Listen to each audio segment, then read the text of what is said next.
মায়ের এই রূপ দেখে বিস্মিত হয়ে গেছে।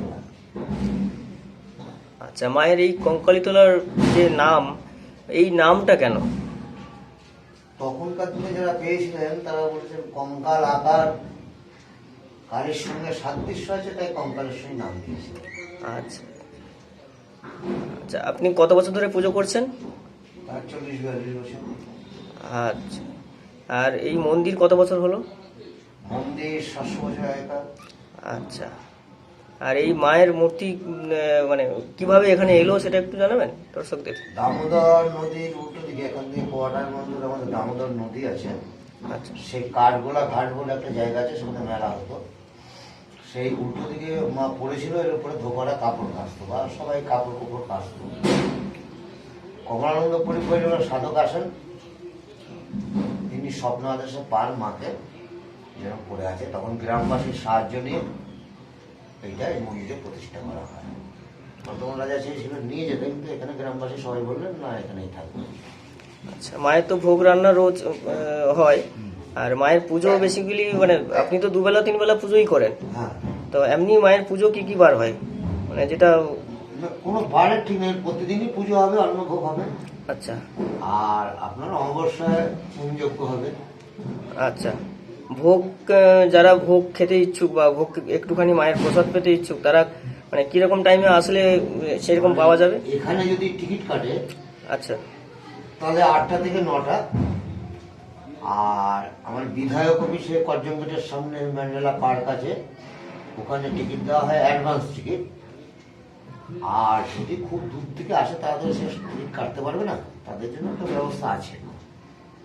আচ্ছা, আপনি আমি শুনেছি আপনি বলেছিলেন একবার যে এই মায়ের যে মূর্তির এই যে কঙ্কাল আকৃতি, মায়ের ওই শিরা উপশিরা এইসব, এটা নিয়ে যদি কিছু? সম্বন্ধে প্রচুর ডাক্তাররা এসে বলেন যে অনেক মিল আছে আমার মধ্যে, যে শিরা অপশিরার সঙ্গে, যেটা যাবে। আচ্ছা আচ্ছা, থ্যাংক ইউ, ভালো থাকুন।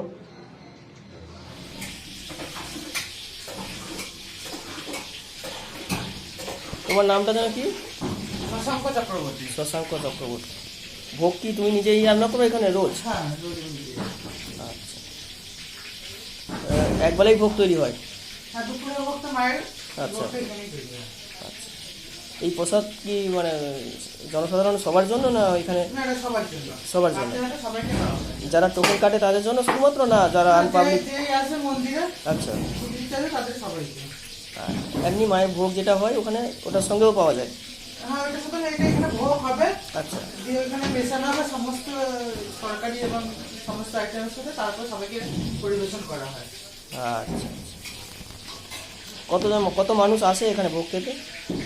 মায়ের এখানে প্রায় পার ডে হাতে হাতে ভোগ দেওয়া হয় 50-60 জনকে, বেশি হয়। আর ওইখানে ডেলি সোম থেকে শনিবার পর্যন্ত 400-500। আর রবিবারটা আমাদের একটু স্পেশাল হয়, সেখানে একটু বেশি ভিড় হয়। স্পেশাল কি?